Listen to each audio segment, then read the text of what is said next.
They say opposites attract. That's why the Sleep Number Smart Bed is the best bed for couples.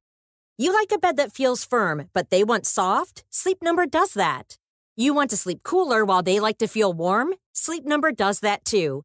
J.D. Power ranks Sleep Number #1 in customer satisfaction with mattresses purchased in-store. And now save 40% on the Sleep Number Special Edition Smart Bed plus special financing. For J.D. Power 2023 award information, visit jdpower.com/awards. Only at a Sleep Number store or sleepnumber.com. See store for details. If you were to meet me on the street, I don't think the first thing that would come to mind is, well, that guy must be a veteran of a Special Forces unit. Yes, this is a radio show, but I'm four-eyed, nowadays slightly chubby nerd. Nothing about me screams fighter. Hey listeners, it's Mishi. So as you know, during these incredibly difficult days, we're trying to bring you voices we're hearing among and around us. These aren't stories, they're just quick conversations, or postcards really, that try to capture slivers of life right now. Many people, as you've heard again and again in these wartime diaries, sprung into action since October 7th. And yet, at the very same time, many Israelis feel lost. Not everyone knows what to do. Not everyone feels useful or capable or relevant. And that feeling, it resonates with Alon Shalev from Tzur Adasa. Zev Levi brings us his story. I'm Alon Shalev. In my day-to-day life, I am a would-be intellectual. I write on issues on philosophy and Jewish thought and the like. I've lived in Israel almost my entire life, since I was 3 years old. I am what you might call a veteran. It's not a word we use in Israel so much because everyone here does the army at some stage or other. But I served in a unit called Maglan. It's a Special Forces infantry unit, boots on the ground, counter-terrorism. My unit, the current regulars, were amongst the first to arrive on the scene and to respond before we even had a clear idea of what was happening. Which is why we have quite a lot of fallen soldiers of my unit from the first days. But I was released from reserve duty about 6 months ago, which is why I find myself in a unusual position in this round, since I have not been called up. On Saturday, October 7th, I was celebrating the holiday at my parents' together with my sister, and there was a barrage of rockets. We were in the bomb shelter. And my brother-in-law, who's younger than me, was called up. And I stayed. I could tell you that on the night of the October 7th, after we started, we were observant, so we didn't, open our phones or television to catch up on the news until the Sabbath came out. And we started getting an idea of the degree of what was happening. It was still just the beginning, but we knew there were a lot of terrorists who'd infiltrated Israel. Where my parents live is relatively close to the southern border, and there was talk of infiltrations reaching practically as far as where my parents live.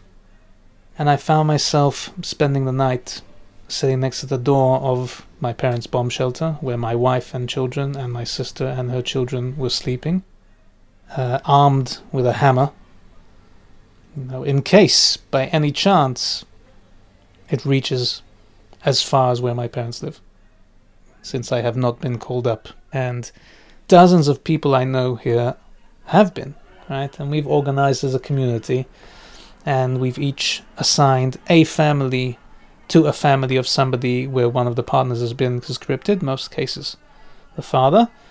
We've taken upon ourselves one of these families. We've been making them meals. But it's a very difficult feeling.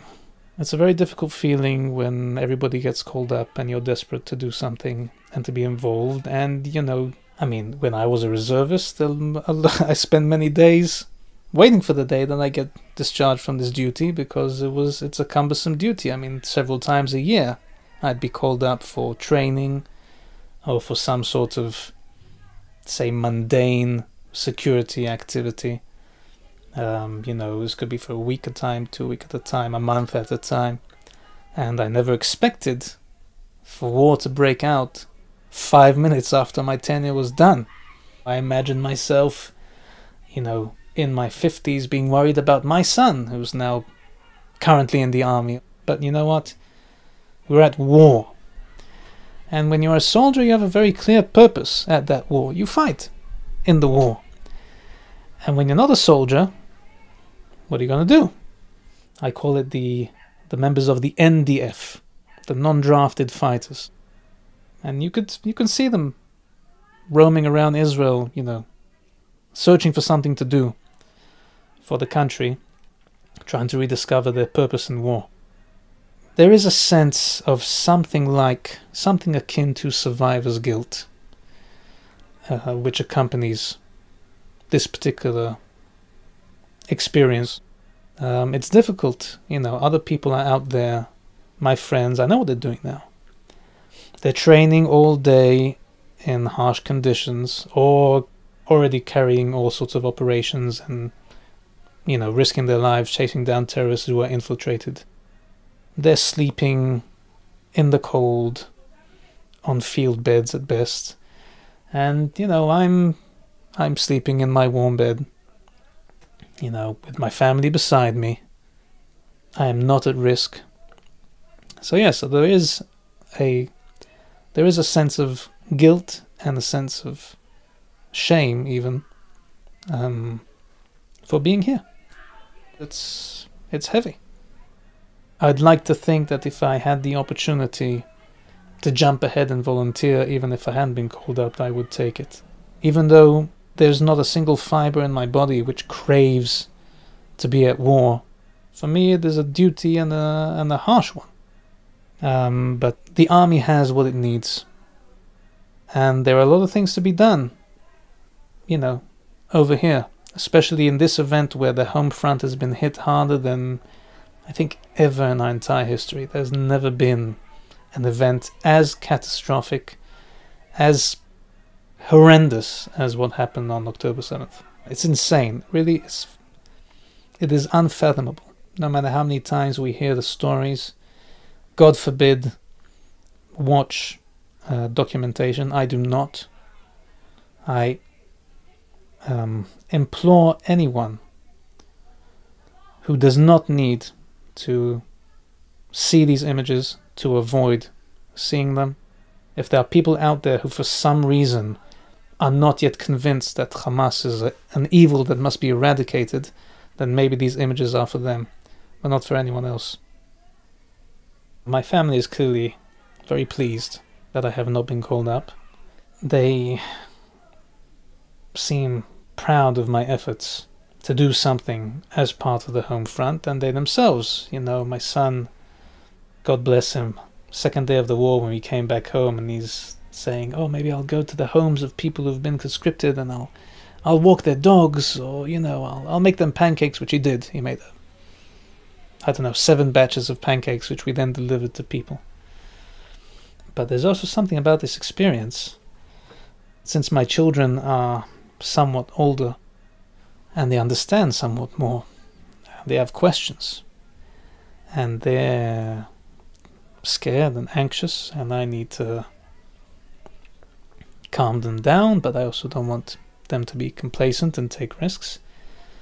And I caught myself the other day, talking to my son and explaining to him, how we should think about this sort of situation, how we should deal with this sort of situation, and I realized that I'm imparting all this knowledge to my boy, which I really hoped I never would. Stuff I learned as a teenager. And now I have to teach my teenage son.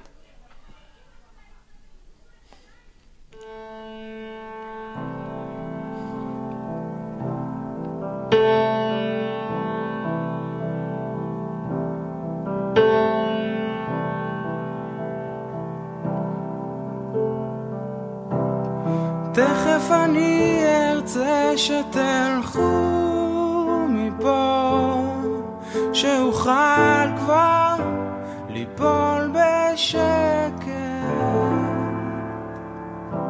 שלא תראו את הפצעים נפערים, שנשאר לבד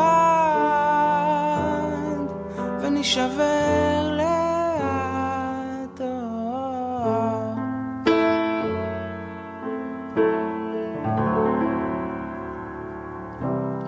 תוותרו כבר ותלכו מפה, שאוכל כבר לצעוק בשקט,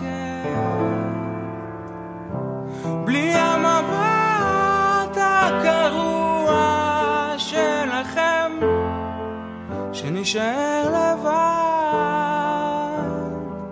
ונשבר לאט.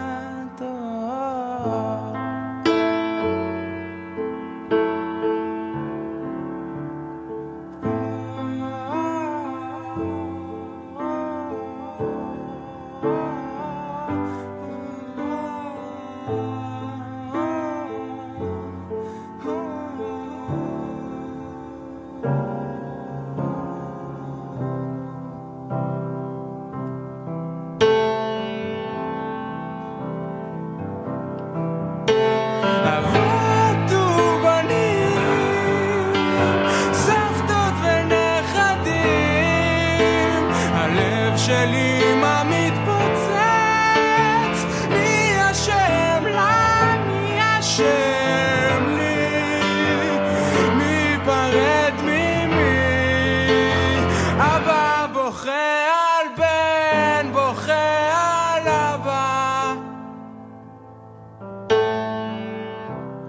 תכף אני ארצה שתלכו מפה, לא אפחד ליפול, לא אפחד לגדול, לטבוע או לשוט, לחיות או למות. אבות ובנים, סבתות ונכדים, הלב שלי